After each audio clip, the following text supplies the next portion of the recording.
Dear students, good morning to all of you. I am Ramji Gupta, your English teacher. मैंने जो है the summer of the beautiful white horse उसके question answer का पार्ट 1 video I have already uploaded. Hope you must have seen that video. Now today is the time for me to tell you the next part of the question and answer. तो 5 questions, short answer type questions I have already covered. Now we will take the question 6 from today. So question 6, 5 I have already covered. Now I am going to teach you the question 6. Question 6, you see what is the question 6? Just a minute. Question 6 says, what does the writer suggest by beginning the story with the following words, one day back there in the good old days. इस question का पहले तो आप अर्थ समझिए. What does the writer suggest? ये present indefinite tense में question है. Does ये हेल्पिंग वर्ब है. तो राइटर क्या सजेस्ट करता है? What does the writer suggest by beginning, जब वो शुरू करता है कहानी को विद द फॉलोइंग वर्ड्स, निम्नलिखित जो है जो वर्ड्स हैं या फ्रेजेस हैं उनसे. तो ये जो निम्नलिखित जो ये इन्वर्टेड कामा में लिखा हुआ है, one day back there in the good old days. तो इससे क्या वो कहना चाहता है, क्या मैसेज देना चाहता है जब वो ये बात कहता है? बहुत अच्छा क्वेश्चन है. तो देखिए आंसर क्या है. The beginning of the story, जो कहानी की शुरुआत है, the beginning of the story, कहानी की जो शुरुआत है, is suggestive of the fact. वो किस बात को संकेत करती है, किस बात को सजेस्ट करती है? That the episode that is going to be narrated, कि वह घटना जो नरेट की जानी है, एपिसोड माने घटना, वह एक event that is going to be narrated, जो नरेट किया जाना है, is not one from the recent past. वो घटना जो है अभी रिसेंट पास्ट की नहीं है, वो बहुत पुरानी घटना है, हाल की घटना नहीं है. ऑन द कंट्रेरी, इसके विपक्ष में या इसके विपरीत, इट इज समथिंग, ये एक ऐसी कहानी है, ये एक ऐसी घटना है दैट हैपेंड ईयर्स बैक, जो वर्षों पहले जो है घटित हुई. The words good old days, ये जो शब्द या फ्रेज जो है गुड ओल्ड डेज, सजेस्ट, ये सजेस्ट करता है that the times in the past were better, कि जो पुराना समय था वो बेटर था इसकी तुलना में than what they are at present, जो अभी वर्तमान में समय है उससे बेहतर समय हुआ करता था. तो ये जो लाइन है, one day back there in the old good days, उसका ये तात्पर्य है, ये सजेस्ट करता है राइटर. तो आंसर आपने देख लिया. मेरे ख्याल से आपको ये चीज समझ में आ गई होगी. Now let us move to question number 7. After question 6, let us move to the question number 7. So the question number 7 says, what was the narrator's first reaction to the horse? Narrator का first reaction क्या था, पहली प्रतिक्रिया क्या थी to the horse, जब उसने घोड़े को देखा? तो जो narrator, इसका आरंभ जो है, जब मुराद जो है उसका जो कजन है वो लेकर के आया घोड़ा, मॉर्निंग में 4 बजे नॉक किया उसके विंडो पे, आपने चैप्टर में देखा होगा. तो उसका नैरेटर का पहला रिएक्शन क्या था? तो व्हेन द नैरेटर्स कजन, देखिए वही बात आई कि जब नैरेटर का जो कजन है मुराद, केम टू हिज हाउस, उसके घर आया एट 4 बजे इन द मॉर्निंग, 4 बजे इन द मॉर्निंग आया, एंड ओक हिम अप, और उसे जगाया उसने नॉक करके. आरम कुड नॉट बिलीव, तो आरम को विश्वास नहीं हुआ व्हाट ही सा, यानी जो वो सामने देख रहा है उस पर उसे भरोसा नहीं हो रहा कि क्या रियली वो देख रहा है या कोई सपना देख रहा है. Murad was riding a beautiful white horse, Murad जो है वो राइड किया हुआ था ए ब्यूटीफुल वाइट हॉर्स पर. तो एक खूबसूरत जो है सफेद घोड़े पर वो उसने राइड किया हुआ था. He stuck his head out of the window, stuck माने मूव्ड, उसने जो है जो आरम है उसने अपना सिर जो है खिड़की से बाहर निकाला, एंड रब्ड हिज आइज, और उसने अपनी आंखें मली, आंखों को मला, टू मेक श्योर, ये सुनिश्चित करने के लिए दैट कि ही वॉज नॉट ड्रीमिंग, कि वह सपना नहीं देख रहा है और वो रियलिटी में है, वो घोड़ा रियली है और उसका कजन जो मुराद है वो उसको उस घोड़े पर राइड किया हुआ है। तो इस बात को श्योर होने के लिए उसने अपनी आंखों को मला और देखा कि नहीं रियली ये घोड़ा जो है लेकर के आया हुआ है। तो इस तरह से ये question number 7 short answer type. Let us move to the question number 8। Which tribe did Aram belong to? ये थोड़ा इंपॉर्टेंट क्वेश्चन है। विच ट्राइब माने होता है वही आपका कबीला या कम्युनिटी। तो which tribe did Aram belong to? Aram जो है किस कम्युनिटी को बिलोंग करता था, किस ट्राइब को बिलोंग करता था? What was the image of his tribe? और उसके ट्राइब का इमेज क्या था? क्या उसके ट्राइब का जो है वो समाज में उनकी कैसी किस रूप में उन्हें देखा जाता था उनकी ट्राइब को? तो अरम बिलोंग टू ए गारोग्लेनियन ट्राइब। ये वर्ड आपको याद रखना पड़ेगा। अरम जो है बिलोंग टू लेता है, अरम जो है बिलोंग करता था गारोग्लेनियन ये स्पेलिंग आपको याद रखनी पड़ेगी, GAROGHLANIN। गारोग्लेनियन ट्राइब को बिलोंग करता था। Who were the natives of Armenia. Who were the natives of Armenia, जो आर्मेनिया के नेटिव्स थे। आर्मेनिया जो है जो एक छोटा सा कंट्री है, देश है, उसके निवासी थे। नेटिव्स माने निवासी थे।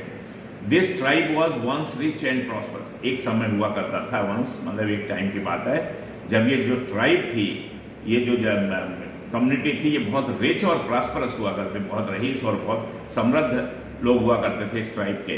एंड हैड देयर लैंड्स, उनके जमीनें हुआ करती थी। बट ड्यू टू वॉर और सम अदर रीजन, लेकिन वॉर की वजह से, युद्ध की वजह से या कुछ और दूसरे कारणों की वजह से they had to flee from their homeland. उन्हें अपने होमलैंड से जो है भागना पड़ा। एंड सेटल्ड इन एसेरिया, और आकर के वो एसेरिया में सेटल हो गए। Where they lived in poverty, और वहाँ एसेरिया में जो है ये लोग जो है बहुत ही अत्यंत गरीबी में अपना जीवन यापन करते थे। This tribe was famous for their trust and honesty. लेकिन ये जो गारोग्लेनियन ट्राइब है, एसेरिया में जो रह रहे थे, ये ट्राइब जो है वॉज फेमस, बहुत प्रसिद्ध थे for their trust and honesty, अपनी ईमानदारी के लिए और अपनी विश्वसनीयता के लिए, कि ये कभी भी कोई गलत काम नहीं कर सकते। They believed in right and wrong, और ये भी माने जाते थे कि ये जो गारोग्लेनियन ट्राइब के लोग हैं, ये हमेशा जो है राइट और रॉन्ग में बिलीव करते हैं और कोई भी रॉन्ग नहीं करते, हमेशा जो है they want to be right. They knew the art of living, यानी इस कम्युनिटी के लोगों को, ट्राइब के लोगों को जीने की जो कला है वो पता है। As they were contented with their lot. बहुत अच्छा ये देखिए सेंटेंस है, एज दे वर कंटेंटेड माने सेटिस्फाइड, क्योंकि ये लोग बिल्कुल संतुष्ट थे। किससे? विद देयर लॉट माने अपने भाग्य से। यहाँ लॉट का मतलब है भाग्य, जो भी उनका फेट था। मान लीजिए जो है उन्हें 2 रोटी जो है सूखी मिलनी है तो कोई बात नहीं, वो अपने भाग्य से, भाग्य जो उनके नसीब में या भाग्य में था उससे वो पूरी तरह संतुष्ट थे और सही गलत में विश्वास करते थे, और हमेशा जो है ईमानदारी और ऑनेस्टी के वो प्रतीक रहते थे। उनका जीवन जो है हमेशा जो है वो साफ सुथरा और स्वच्छ रहता था। They were hospitable and man of simple faith. They were hospitable, अब ये हॉस्पिटेबल जो एडजेक्टिव है इसका मतलब है कि वो आतिथ्य मानने वाले लोग थे, अतिथियों का सत्कार करते थे। And man of simple faith, और वो लोग जो है बहुत ही फेथफुल व्यक्ति थे, उन पे विश्वास किया जा सकता था। बहुत ही अच्छे लोग जो है ये गारोग्लेनियन ट्राइब के लोग हुआ करते हैं, जिस ट्राइब को जो है अरम और ये आपका जो है अरम और मुराद बिलोंग करते थे। तो मेरे ख्याल से क्वेश्चन नंबर 8 का जो है आंसर आपको क्लियर हो गया होगा। आइए let us move further to question number 9। Now question number 9 says, question number 9 क्या कहता है? देखिए, डिस्क्राइब द इंसिडेंट। डिस्क्राइब माने वर्णन करिए, इंसिडेंट माने घटना। कौन सी घटना? विच कन्फर्म्स, जो कन्फर्म करती है, that the narrator's uncle Khosrove was indeed crazy. अब क्वेश्चन आपसे किया जा रहा है कि डिस्क्राइब करिए द इंसिडेंट, उस घटना को। कौन सी घटना को? वो इवेंट को डिस्क्राइब करिए विच कन्फर्म्स, जो ये कन्फर्म करती हो, जो ये बताती हो। क्या बताती हो? दैट द नैरेटर्स अंकल, के नैरेटर के जो चाचा थे खोसरो, वॉज इंडीड क्रेजी, वो वास्तव में जो है बहुत ही क्रेजी का यहाँ सेंस है, बहुत ही सनकी या पागल टाइप के व्यक्ति हुआ करते थे, या उनका जो है दिमाग जो है बिल्कुल दिवालिया टाइप का था। संतुलित माइंड के वो थे ही नहीं, सनकी और पागल थे। One day the narrator's uncle Khosrow was having his moustache trimmed. एक दिन की बात है, जो नैरेटर के अंकल खोसरो थे was having, ये देखिए, was having his moustache trimmed.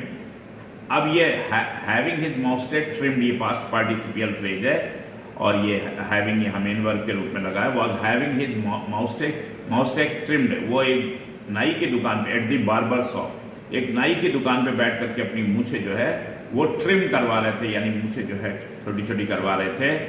उसी समय क्या हुआ, his son अरक, उनका बेटा जो अरक है, कम रनिंग, वो भागता हुआ आया टू टेल हिम, और उसने उन्हें बताया कि their house was on fire, कि उनके घर में आग लगी हुई है. खोसरोव रोड, अब अंकल खोसरोव की जैसी आदत थी, वो क्रेजी कैसे प्रूव होते हैं कि वो किसी की बात सुनने नहीं चाहते थे, और बस कोई उन्हें कुछ भी कहता था वो उस पर चिल्ला पड़ते थे, चीख पड़ते थे.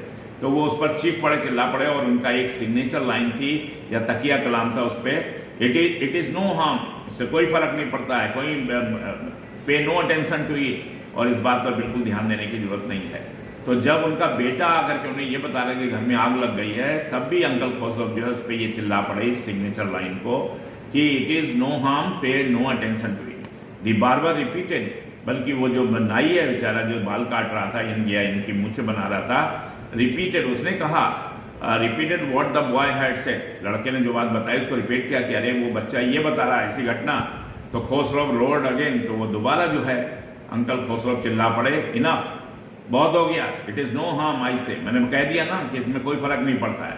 यानी आपको भी वो सीरियसली नहीं ले रहे हैं और घर उधर जल रहा है. तो इससे क्लियर होता है दिस इंसिडेंट जो है कंफर्म्स, आप कह सकते हैं that the narrator's uncle Khosrove was indeed crazy, ये वास्तव में जो है बहुत ही क्रेजी या सनकी या दिमाग के दिवालिया थे. Now let us move to the question 10. Question 10 में how did Murad tend the young Robin? किस तरह से मुराद ने टेंड करना, मतलब उसका इलाज करना, the young Robin को जो चिड़िया है, with a hurt wing, उसका जो एक विंग जो चोट लग गया था उसको कैसे उन्होंने मलहम पट्टी करी, कैसे उसको ठीक किया. How did Murad tend the young Robin with a hurt wing? What aspect of his character, और इससे उसका जो मुराद है उसके कैरेक्टर का कौन सा aspect is revealed in this, इस घटना से जो है वो सामने आता है कि मुराद के अंदर ये क्वालिटीज थी, कंपैशन था, करुणा था, कैसा था. तो मुराद रिपेयर, ये देखिए आंसर ऐसे चलेगा, मुराद ने रिपेयर कर दिया पास्ट इंडिफिडेंस में, क्या, the hurt wing of the young robin, यानी जो रोविन चिड़िया थी उसका जो विंग, पंख में जो चोट लगी हुई थी उसको उसने रिपेयर कर दिया, उसमें उसने पट्टी वट्टी बांधी, and through the bird into the air, और पुनः जो है चिड़िया को हवा में जो है उछाल दिया. After a few unsuccessful attempts, कुछ अनसक्सेसफुल अटेम्प्ट्स है, यानी चिड़िया उड़ने में सफल नहीं हुई, एक बार कोशिश की, 2 बार कोशिश की, तो कुछ जो है अनसक्सेसफुल अटेम्प्ट्स यानी प्रयासों के बाद जो रॉबिन बर्ड थी वो फ्ली हो गई, यानी उसके पंख जो है फिर पूरी तरह से हेल्दी हो गए, काम करने लगे और वो उड़ गई. दिस इंसिडेंट शोज, अब ये जो घटना है ये दर्शाती है कि जो नरेटर अरम है उसका जो कजन है Murad was a great lover of birds and animals, कि वो एक बहुत बड़ा जो है शौकीन था चिड़ियों और जानवरों का, वो एक तरह से जानवरों और चिड़ियों को बहुत ज्यादा प्रेम करता था, ये उसका जो है शौक था. He was a kind hearted boy, और वह एक बहुत ही दयालु लड़का था. क्यों? क्योंकि वो जो है उसने रहम दिखाई और चिड़िया के घायल पंख को जो है उसने ठीक कर दिया. मेरे ख्याल से आज यहीं पर जो है रैप अप करेंगे. 5 क्वेश्चन आज और शॉर्ट आंसर टाइप क्वेश्चन हो गए हैं. इस तरह से ये पार्ट 2 में आपको शॉर्ट आंसर टाइप क्वेश्चन जो है 5 और पहले जो 5 हुए थे दोनों मिला के 10 क्वेश्चन हो गए. इन्हीं शब्दों के साथ जो है मैं आपसे विदा लूंगा. Thank you very much.